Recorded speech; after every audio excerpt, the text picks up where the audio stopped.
Welcome to Jazz Time. JazzTime.com is an online store that buys, sells, trades authentic luxury watches. We make these videos so our customers can easily choose the best watch for themselves in the comfort of their own home. If you like this watch you'd like to purchase at the lowest price anywhere online, click on the link in the description below to buy it at JazzTime.com. Today I'll be reviewing the Rolex Daytona white mother of pearl with an Arabic dial, reference 116518.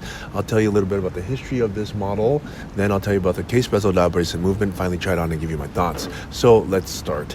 The 116518 model, this model year was produced approximately from like 2000 until, I want to say 2000, or maybe early 2000s until approximately 2012 or something, 13, 14, something like that. Not that long, maybe 10 years. And what marks it a little different than the current version is not a whole lot. The movement and the buckle, but everything else is the same. The case is more or less the same. The bezel is more or less the same. But back in this time, from 2000, early 2000s to around 2013 or so, around 10 years, they made a lot of variations for the ones that were on leather strap. Now this one happens to be on rubber, but the strap is easily changeable. This one just happens to be on rubber, but they were all born on a leather strap. That's how Rolex was marketing them and selling them back at that time. But after that, when they started coming out with the Oyster Flex versions, which I think was around 2013, 14, 15, something like that, they all the Daytonas that were on strap means not on a metal bracelet, they were on a rubber Oyster Flex bracelet. And that was not the case before. It is the case now. They got rid of all the leathers and they just turned them all into rubber. Now that doesn't mean that if you like it on leather, which some people do actually, that you can't put it on a leather strap. No, you can do whatever you want. And in fact, the older version, which we're looking at here, it's very easy to get aftermarket straps or even original factory straps for it to fit. On the newer versions, you have to do a little different because there's sort of like a T intersection on the buckle. But anyways, that's besides the point. So back to where a little bit of history on this watch is that, yeah, during this time, the early 2000s until let's call it 2015, they were making all these Daytona with precious metals on leather bracelets, and this is one of them. So they don't do that many variations anymore, and I think they kind of learned their lesson from that early 2000 period that making too many variations was not good because it didn't allow the watches to hold as much value, and because you could never satisfy everybody with all these different variations, because somebody would want MOP with a diamond dial, someone would want it with the Arabic, someone would want it with a Roman. It just became too much to have. So now they just say, you know what, everybody gets index. That's it. If you want, you can have any dial marker you want as long as it's index. So that's how it goes now. And so anyways, but it's not a bad thing that they had these variations back then. So it's a pretty cool thing. So let's move on here and talk about the case a bit. And it's a 40 millimeter case, and that hasn't changed. The case style also has not changed. It's more or less the same way as it has been for a really long time, actually. Even before this model, they were more or less look like this with this streamlined case, 40 millimeter, and that probably is never going to change, because the ones that are produced in 25 are also a streamlined case, same like this. 40 millimeters is not very thick either. It's a little bit less than 12 millimeters. There's a nice thickness as well. Let's look on the bezel. Now the bezel here actually, strange enough, the bezel on the gold versions actually have not changed from this generation that you're looking at to the ones, the next generation, which was 2015 to 2023. The bezel looks the same. And then, actually, I'm sorry, I take that back.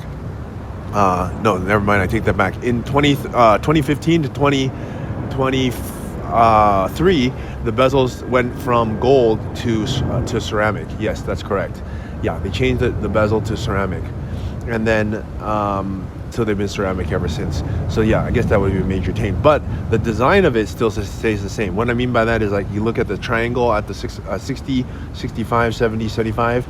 Those are triangles. They are dots on the two-tone version. Why they do that, I'm not really sure, but they did.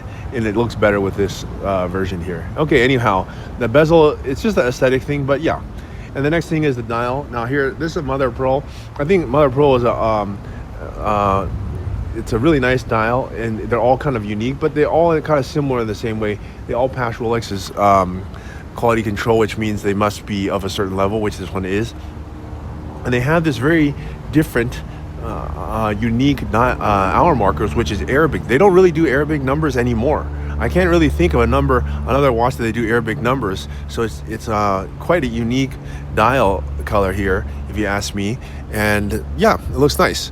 And of course, you have the sub dials. There's a chronograph, so you have to actually unscrew these little pushers here and then press it, which is strange because even 25 years ago, that's how it worked. And even in 2025, it actually works the same way now. Okay, let's move on here to the strap. As I told you, this one's a rubber strap, but the difference is back then, you could not actually do any adjustment on the strap. There's no comfort extension, so you just have to choose the hole that you want to put it in, leave it there, and then that's the size of the bracelet. The newer versions you can choose, but okay.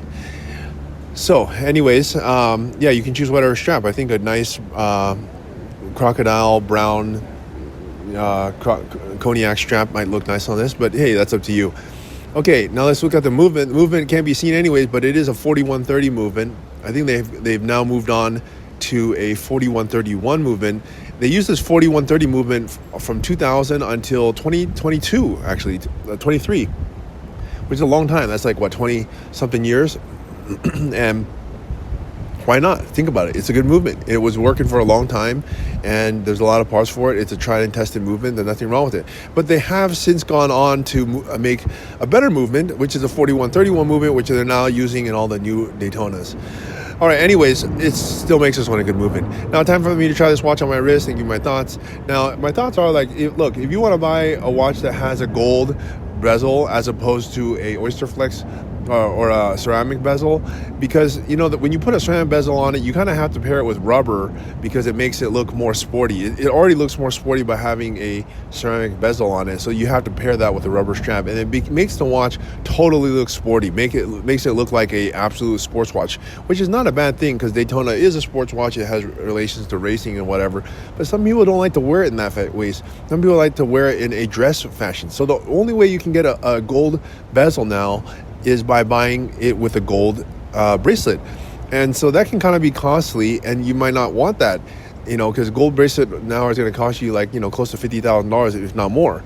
So which you could just remove, and then you can change the bracelet to a crocodile if you want to do it that way, which is also a way to do it. But I'm just saying, if you wanted to get an older version, which didn't cost you so much money, you know, under $30,000, this would definitely be a way to go. So look, I'm going to give it 2 thumbs up. If you like to buy it at the lowest price anywhere online, click on the link in the description below to buy it at jazztime.com.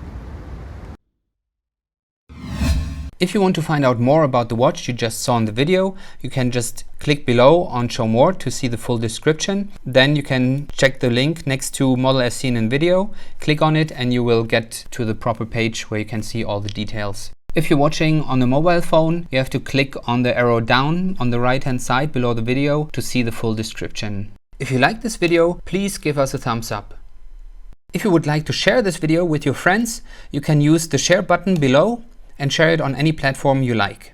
If you have questions, constructive feedback, want to tell us about some mistakes or misspeaks, just write a comment below.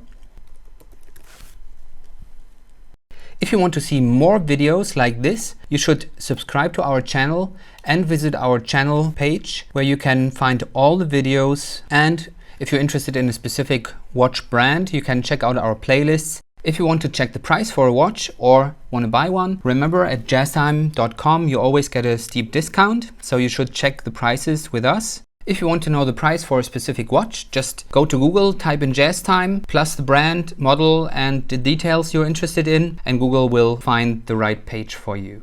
Thank you for watching.